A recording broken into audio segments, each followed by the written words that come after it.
नमस्कार। इन दिनों जोधपुर की राजनीति बड़ी रोचक हो गई है, बड़ी दिलचस्प होती जा रही है। मारवाड़ के उस मुख्य केंद्र की राजनीति, और उस राजनीति को रोचक बनाने वाले और कोई नहीं, प्रदेश के मुख्यमंत्री अशोक गहलोत है। जी हाँ, भारतीय जनता पार्टी की दूसरी सूची आई।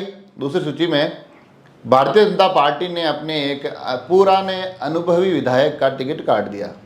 हालांकि टिकट भारतीय जनता पार्टी के विधायक का कटा, मगर उसके बाद से वहां फ्रंट फुट पर बल्लेबाजी करते हैं अशोक गहलोत दिखाई दे रहे हैं। और जो टिकट जिस चेहरे का कटा है, वो चेहरा इन दिनों लगातार सुर्खियों में बना हुआ है। कभी नरेंद्र मोदी की सभा में वो सुर्खियां बटोरती नजर आई, कभी अशोक गहलोत की तारीफ करते हुए वो नजर आई। तो अब टिकट कटने के बाद भी जो उनके कभी कभार हल्के फुल्के इधर उधर के तेवर दिखाई दे रहे हैं, सुर्खियां वो भी बटोर रहे हैं। तो अब अशोक गहलोत के साथ उनकी मुलाकात सबसे ज़्यादा सुर्खियों में बनी हुई है। और वो चेहरा होती है सूर्यकांता व्यास, जिनको जोधपुर जिज्जी के नाम से जानता है।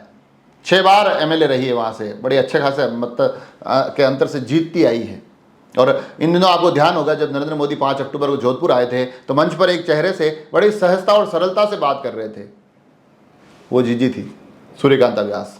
हालांकि उन दृश्यों के बाद लग रहा था कि शायद सूर्यकांता व्यास एक बार पुनः इस सीट पर चुनाव लड़ते हुए दिखाई देगी, मगर मोदी से वो मुलाकात भी काम नहीं आई। सूची आती है, सूर्यकांता व्यास का टिकट काट दिया जाता है। कारण उनकी उम्र का बताया जा रहा है, मगर कहीं राजनीतिक गलियारों में कारण यह भी बताया जा रहा है कि जो गजेंद्र सिंह शेखावत से उनके संबंध थे वो इतने अच्छे नहीं थे, तो हो सकता है उस कारण से भी टिकट काट दिया गया हो। खैर, टिकट वितरण के बाद सूर्यकांता व्यास सांसद पर नाराज भी दिखाई देती है, केंद्रीय मंत्री के प्रति नाराजगी भी जाहिर करती है। मगर उसके बाद जब अब धीरे धीरे चीज़ें बदल रही है, बदलती चीज़ों में जो इस पूरी की पूरी कहानी को, इस पूरे घटनाक्रम को सबसे ज़्यादा मज़ेदार बना रहे हैं, उनका नाम होता है अशोक गहलोत। जी हाँ, राजस्थान की राजनीति के जादूगर इन दिनों अपनी पूरी जादूगरी जोधपुर में दिखा रहे हैं। जैसे ही टिकट कटता है, वो पहला स्टेटमेंट जारी करते हैं कि ये टिकट इसलिए कटा क्योंकि सूर्यकांता व्यास ने मेरी तारीफ की थी। और गहलोत यही नहीं रुकते हैं। जब वो सूर्यकांता व्यास से रूबरू होते हैं, जब वो कल के एक कार्यक्रम में सूर्यकांता व्यास को देखते हैं जहां रावण दहन हो रहा होता है, वो तुरंत वहां जाते हैं, उनसे मिलते हैं। ये मिलने के जो दृश्य वायरल होते हैं, उनको लेकर अलग अलग चर्चाएं चलती है। चर्चाएं थमती भी नहीं है, चर्चाएं रुकती भी नहीं है। और अचानक से खबर आती है कि देर रात अशोक गहलोत सूर्यकांता व्यास से मिलने उनके घर जा पहुंचे। जी हाँ, ये अपने आप में बड़ी खबर है। इस खबर के मायने इस बात से समझे जा सकते हैं कि ये जिस वर्ग से आती है, पुष्करणा ब्राह्मण, उनका अच्छा खासा प्रभाव है जोधपुर में। 7 चुनाव लड़ी, उसमें से 6 जीती है। तो इसमें सूर्यकांता व्यास का प्रभाव भी देखा जा सकता है। और साथ ही अशोक गहलोत और गजेंद्र सिंह शेखावत के जो आपसी रिश्ते हैं, उनकी तलखी किसी से छुपी हुई नहीं है। तो इधर सूर्यकांता व्यास भी गजेंद्र सिंह शेखावत से नाराज चल रही है। तो कहीं ऐसा तो नहीं है कि राजनीति में हालांकि दल अलग हो, मगर दुश्मन का दुश्मन दोस्त बनता जा रहा है।